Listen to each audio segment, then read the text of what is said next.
रिया अपने मॉम को कहती है सारा फंक्शन हो गया है ना, तो अब ये उतारूँ क्या, मुझे बहुत सफोकेशन हो रहा है। तो वो कहती है रुको, हमारे घर जाने के बाद ही उतारना। यहाँ पे आकाश कहता है आपके घर पे जाना है। तभी जॉय जानबूझकर खांसता है और ममता को इशारा करता है कि वो क्या बोल गई है। ममता को समझ में आता है, वो कहती है नहीं नहीं, मतलब हमारे घर जाना है उसके बाद अपने घर जाना है ना, तो उस हिसाब से मैंने बोला। तो आकाश कहता है ठीक है करके, कोई बात नहीं। यहाँ पे परेश और किशोर दोनों बात कर रहे होते हैं। उतने में ममता ने जो सचिन को परेशान करने के लिए दो बंदे लाए होते हैं वो उनके पास आता है और उनको कहता है कि खाने के लिए चलिए ना आप समधी जी। तभी परेश कहता है नहीं नहीं, पहले मेहमानों को तो खाने दो। तो वो कहते हैं मेहमान तो खाते रहेंगे, आप भी चलिए ना। और उतने में ही वहाँ पे सचिन आ जाता है और सचिन उन दोनों को देखता है और वो बोलता है कि तुम वही हो ना जिसने मेरे पैर पे पैर दिया था। वो कहता है हाँ हाँ वो सॉरी मैंने देखा नहीं था, सॉरी सॉरी करके। और फिर सचिन कहता है दूसरे को कि तुम वही हो ना जिसने मुझे पीठ में ज़ोर से मारा था। तो वो कहता है हाँ मैंने ये सोच के इसको मारा था और वो तुम निकले। सचिन कहता है अच्छा। और ये सब किशोर और परेश देख रहे होते हैं और दूर से ममता और जॉय ये सारी बातें सुन रहे होते हैं। यहाँ पे जॉय कहता है ये दोनों तो सचिन को ट्रिगर करने वाले थे ना, तो ये दोनों तो परेश को खाना खाने के लिए लेके जा रहे हैं। तभी ममता कहती है यही प्लान का एक हिस्सा है, तुम देखो आगे आगे होता क्या है। यहाँ पे ममता कहती है वो दोनों खाना खाने के लिए लेके जाएंगे और फिर वहाँ पे बेइज्जती करेंगे। ये दोनों परेश को कहेंगे कि पहले वीआईपी को खाना खाने दो फिर आप लोग खाओ करके, तो परेश की बेइज्जती हो जाएगी। जॉय कहता है अच्छा ओके ठीक है सही है। और फिर वो दोनों सचिन, परेश और किशोर को ज़बरदस्ती खाना खाने के लिए लेके जाते हैं उनके प्लान के हिसाब से। ममता का ये आइडिया जॉय को बहुत पसंद आता है। वो कहता है सचिन तो ट्रिगर नहीं हुआ लेकिन परेश की बेइज्जती करेंगे। रोशनी अपने रूम में उदास बैठी होती है। उतने में शिखा वहाँ पे आती है और उसे कहती है कि तुम ऐसे क्यों बैठी हो। तभी रोशनी शिखा को पूछती है क्या हुआ, सचिन ट्रिगर हुआ। तो शिखा कहती है नहीं, उल्टा हुआ। सचिन ने तो एक बूंद भी नहीं पी और उल्टा मयूर टल्ली हो गया है, मैंने उसे भेज दिया करके। यहाँ पे रोशनी बहुत परेशान होती है। रोशनी कहती है अब काकू मुझे छोड़ेगी नहीं, मैंने क्या सोचा था और क्या हुआ। यहाँ पे शिखा कहती है तू डर मत, कोई ना कोई रास्ता निकल आएगा। यहाँ पे परेश, सचिन और किशोर टेबल पे बैठते हैं खाना खाने के लिए और ये दोनों ममता को और जॉय को जाके बोलते हैं कि अब मज़ा आएगा, मैंने उनको खाना खाने के लिए बिठा दिया है करके। यहाँ पे ममता और जॉय कहते हैं चलो तमाशा देखने के लिए चलते हैं करके, अब उसकी बेइज्जती होगी करके। लेकिन जब वो वहाँ पे जाते हैं तभी देखते हैं कि सचिन और परेश वहाँ पे बच्चों को बिठाते हैं और उनको खाना परोस रहे होते हैं। ये देख के जॉय और ममता गुस्सा हो जाते हैं और उन दोनों को कहते हैं कि क्या है ये।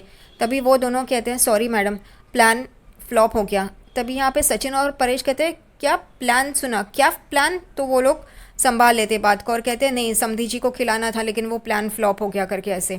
यहाँ पे जॉय उन दोनों को साइड में बुलाता है और ममता और जॉय उन दोनों को कहते हैं कि तुम चले जाओ यहाँ से, तुम्हारा कोई भी फ़ायदा नहीं है। साइली रोशनी के कमरे में आती है क्योंकि रेणुका ने उसे कहा होता है कि नज़र उतारने के रस्म में रोशनी को लेके आओ, इस वजह से। रोशनी कहती है मैं आती हूँ तुम जाओ करके। साइली वहाँ से चली जाती है। यहाँ पे रिया और रोशनी की नज़र उतारने की रस्म शुरू हो जाती है। यहाँ पे रिया तो ऑलरेडी स्टेज पर होती है। जॉय को कॉल आता है, इस वजह से वो वहाँ से चला जाता है और यहाँ से साइली रोशनी के कमरे से नीचे उतर रही होती है। सचिन उसे देख रहा होता है। उतने में रोशनी भी आ जाती है शिखा के साथ। यहाँ पे शकू रोशनी को कहती है आओ रोशनी तुम भी आओ स्टेज पे। रोशनी चली जाती है वहाँ पे और उतने में शकू साइली को भी बोलती है साइली बेटा तू भी आ जा स्टेज पे। यहाँ पे रेणुका कहती है शकू को तो साइली को क्यों बुला रही है। तभी वो कहती है अरे वो भी तो बहू है ना, उसको भी यहाँ पे रहना चाहिए करके। फिर साइली और शकू मिलके रोशनी और रिया की नज़र उतारते हैं।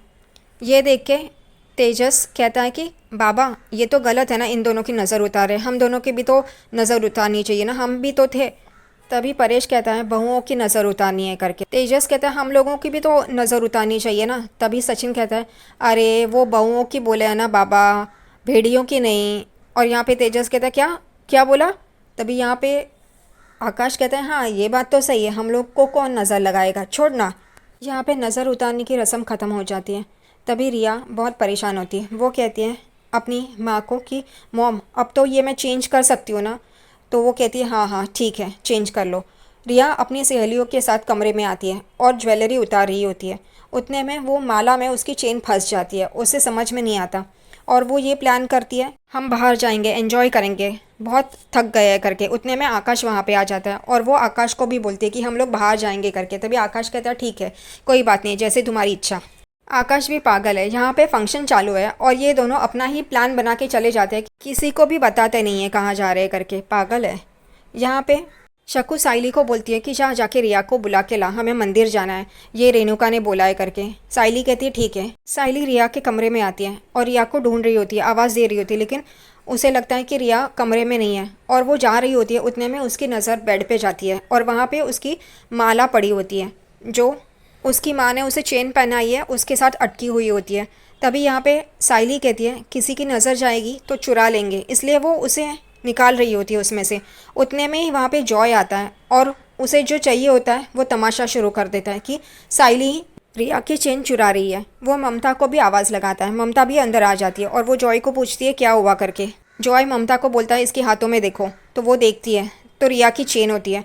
वो दोनों जन साइली पे इल्ज़ाम लगाते हैं कि वो रिया की चेन चुरा रही थी करके।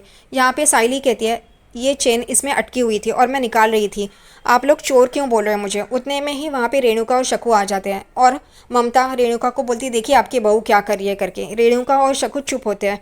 यहाँ पे रोते हुए साइली उस कमरे से बाहर निकल जाती है। उसे बहुत बुरा लगता है कि जॉय ममता ने उसे चोर कहा। वो सामने सचिन दिखाई देता है, उसके गले लगती है और रोने लगती है। सचिन को समझ में नहीं आता क्या हुआ है करके। सचिन के साथ परेश और किशोर भी होते हैं, वो भी पूछते हैं क्या हुआ करके, लेकिन साइली रोए ही जा रही होती है। उतने में बाहर सब लोग आ जाते हैं, जॉय ममता रेणुका शक्कू सब लोग आ जाते हैं। जॉय कहता है कि ये साइली चोर है करके और यहाँ पे परेश किशोर और सचिन देखने लगते हैं उसको। जॉय और ममता साइली पे इल्ज़ाम लगाते हैं कि इसने रिया की चेन चोरी की है करके।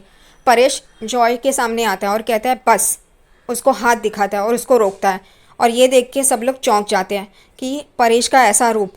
यहाँ पे परेश कहता है मैं अपनी बहू को साइली को बहुत अच्छी तरह से जानता हूँ, वो ऐसी नहीं है करके। यहाँ पे रोशनी परेश का ऐसा रूप देख के एकदम से चौंक जाती है। वो और शिखा एकदम से देखने लग जाते हैं। परेश जॉय को कहता है कि साइली के बारे में ऐसा मैं सुन नहीं सकता, वो ऐसा कभी भी कर नहीं सकती है। यहाँ पे जॉय और ममता कहते हैं उसने ऐसा किया है, हमारी बेटी रिया की चेन चुराई है। जॉय और ममता दोनों ही साइली पे इल्ज़ाम लगा रहे होते हैं और यहाँ पे सचिन को गुस्सा आता है।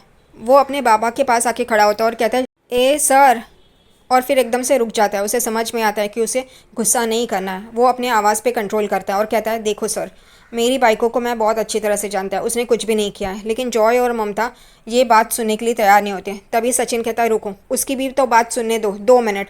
और वो साइली के पास आता है और उसे पूछता है क्या हुआ करके बता।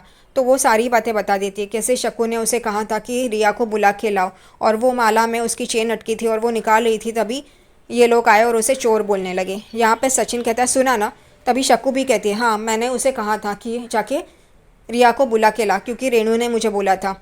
यहाँ पे सचिन और परेश कहते हैं समझ में आया ना क्या हुआ था करके। तभी यहाँ पे जॉय और ममता साइली पे इल्ज़ाम लगा रहे होते हैं और सचिन को गुस्सा आ रहा होता है। ये देख के रोशनी बहुत खुश होती है और कहती है शिखा को कि अब हो गया, हमें जो चाहिए था उससे बड़ा ड्रामा हो गया करके, अब सचिन चुप नहीं बैठेगा करके। क्या रोशनी भी सच्ची खुद को बचाने के लिए क्या क्या तरकीबें इस्तेमाल कर रही है और कैसे बात कर रही है।